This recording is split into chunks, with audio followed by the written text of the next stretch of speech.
Sumin berusaha meminta bantuannya Min Hwan untuk mengambilkan bendera nomor 1, namun sayangnya bendera tersebut sudah ada yang mengambilnya. Setelah mendapatkan bendera nomor 1, Ji-won bisa memastikan kalau Sumin akan mendapatkan nomor 4, karena saat di masa depan yang mendapat bendera nomor 1 adalah Sumin. Sedangkan Ji-won mendapatkan bendera nomor 4. Ji-won berencana akan membuat Min Hwan mabuk, supaya Min Hwan bisa tidur dengan Sumin.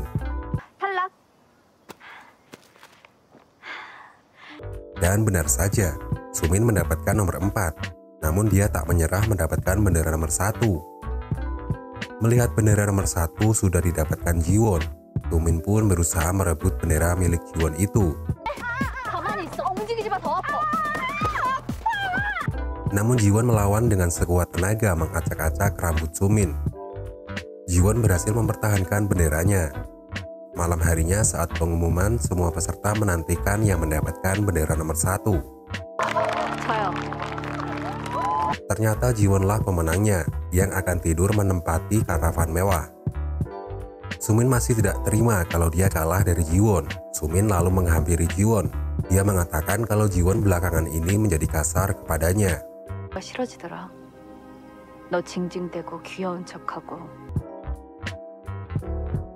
Ji-won menjawab kalau dia sekarang sudah membenci Sumin karena sifat Sumin yang selalu manja dan sok manis.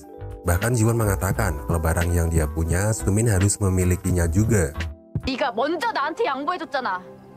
Sumin menjawab kalau Ji-wonlah yang sudah menyerahkan kepadanya. Ji-won membenarkan itu karena dia tidak mau melawan. Ji-won mengatakan kalau dia akan menikahi Min Hwan dan mempunyai keluarga baru supaya dia tidak terikat dengan Sumin selamanya.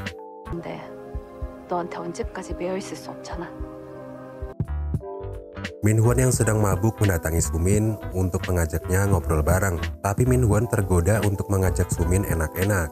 Mereka berdua pun akhirnya bercocok tanam di gubuk, disaksikan Ji-won dan Yuji dari kejauhan.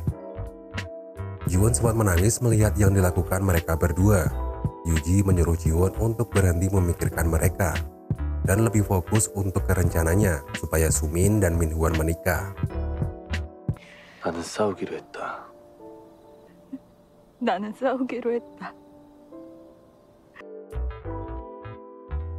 Ji-won mengungkapkan sejak dia kembali ke tahun 2013, dia merasa kesepian karena selalu sendiri, dan semenjak ada Yuji dia merasa senang karena ada yang menemani. Pagi harinya, Min Hwan mengajak Ji-won sarapan, seolah tak terjadi apa-apa semalam. Di sisi lain, Sumin hanya bisa diam melihat mereka berdua.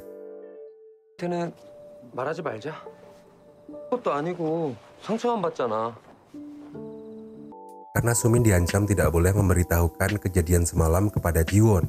Karena menurut Min Hwan, dia tidak akan putus dengan Ji-won. Setelah pulang dari acara lokakarya, Min Hwan ditugaskan membuat stand pameran makanan bersama Sumin.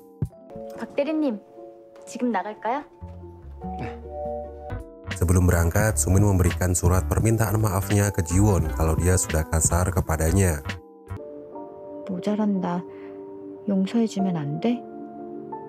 Min Hwan menjadi semakin tergila-gila dengan kemolekan tubuh Sumin. Sumin sengaja menggoda Min Hwan untuk mencicipi lagi tubuhnya.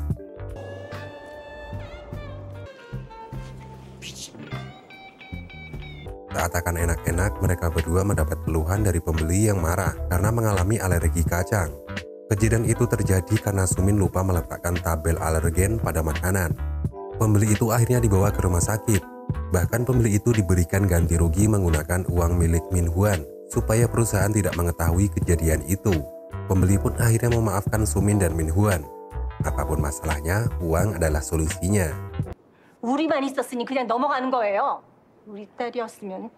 Keesokan harinya, viral di sosial media sebuah perusahaan tempat investasi Min Hwan ditutup karena uang perusahaan dibawa kabur.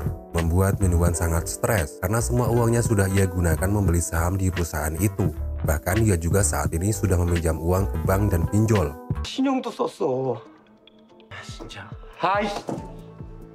Untuk menghilangkan stresnya, Min Hwan minum ciu ditemani sama Ji-won. Min Hwan sempat menanyakan apakah Ji-won masih menyukainya. Ji-won berbohong kalau dia masih menyukainya. Min Hwan berencana menikahi Ji-won secara sederhana demi membangun sebuah keluarga. Min Hwan beranggapan kalau Ji-won akan luluh dengan menyebut sebuah keluarga. 쪽 이야기하면 너 마음 흔들리는 거 내가 딱 알지. Ji-won rupanya mengerti rencana jeleknya Min Hwan yang akan memperalatnya. Karena saat ini Min Hwan sedang miskin dan banyak hutang. Malam harinya Yuji mengajak Ji-won latihan judo. Ji-won menceritakan kalau dia teringat dengan kucing kecil yang dulu pernah dirawat semasa kuliah, namun hilang entah kemana. Yuji mengatakan kalau dialah yang sudah mengambil anak kucing itu.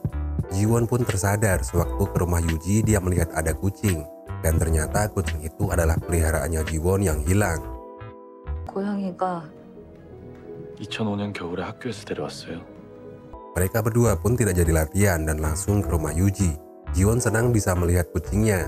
Bahkan Yuji memberikan kata sandi pintu rumahnya supaya dia bisa bertemu kucingnya kapanpun. 2013-0419 우리 집 비밀번호예요. 아무 때나 놀러와요. Ji-won sempat menceritakan kalau dia akan membuat rencana supaya Min Hwan melamar di hari ulang tahunnya yang tinggal beberapa hari lagi.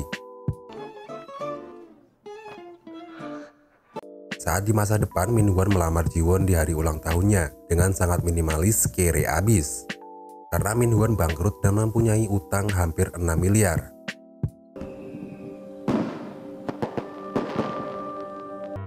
Saat perayaan ulang tahunnya Ji-won, Min Hwan melamar Ji-won dengan konsep yang romantis. Disaksikan temannya. Melihat Sumin iri melihat Ji-won bahagia. 절대 결혼하게 두지 않을 거야. Bahkan Sumin berencana tidak akan membiarkan mereka menikah. Namun Ji-won sengaja tetap menerima lamaran Min Hwan supaya Sumin yang merebut Min Hwan dari Ji-won. Dengan begitu nasibnya Ji-won bisa bertukar ke Sumin.